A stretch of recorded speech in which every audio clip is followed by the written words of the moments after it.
December 11 నేడు కావలసిన వైఖరులు. మత్తయి సువార్త 5వ అధ్యాయంలోని ధన్యతలు ఈనాడు మన జీవితంలో ఉండాల్సిన వైఖరుల్ని వర్ణిస్తాయి.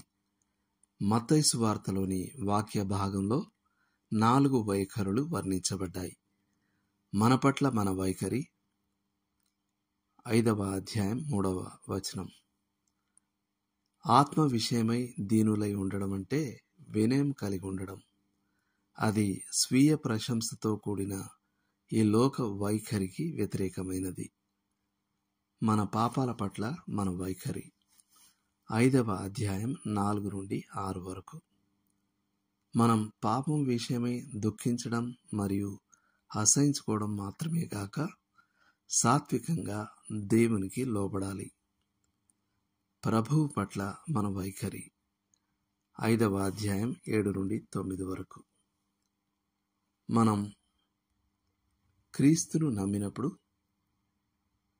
దేవుని కనికరాన్ని మనం అనుభవిస్తాం మరియు ఆయన మనకు శుద్ధ హృదయాన్ని మరియు శాంతిని అనుగ్రహిస్తాడు.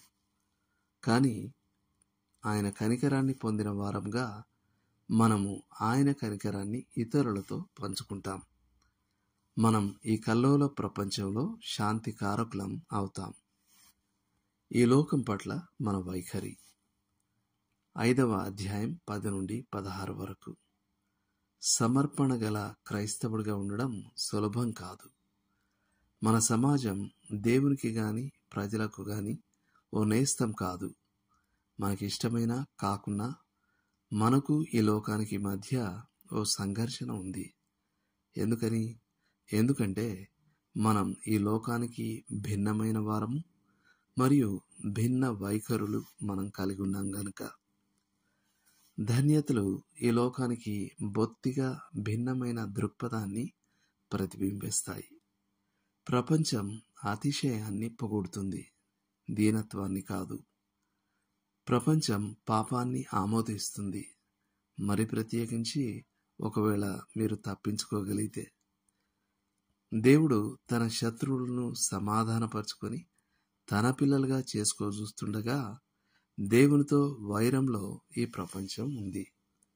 ఒకవేళ దేవుడు కోరుకుంటున్నట్లు మనం జీవిస్తూ ఉంటే మనం హింసింపబడతామని ఊహించి తీరాలి.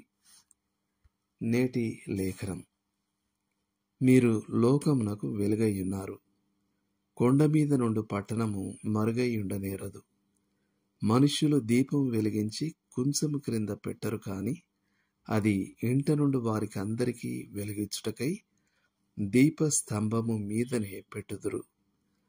మనుషులు మీ సత్క్రియలను చూచి పరలోకమందున్న మీ తండ్రిని మహిమపరచునట్లు వారి ఎదుట మీ వెలుగు ప్రకాశింపనీయుడి. మత్తయి సువార్త 5వ అధ్యాయం 14 మరియు 16 వచనాలు. ఇది కూడా చదవండి. మత్తయి సువార్త 5వ అధ్యాయం 1 నుండి 16 వరకు. చేయాల్సిన పని. ఓ కాగితం తీసుకుని ఈ మాటలు పూర్తి చేస్తూ 4 వాక్యాలు రాయండి. నా పట్ల అంటే నా పాపాలు, ప్రభువు, ప్రపంచం పట్ల నా వైఖరి ఎలా ఉండాలి. ఆ వైఖరులను మీలో పెంపొందించమని దేవుణ్ణి వేడుకోండి.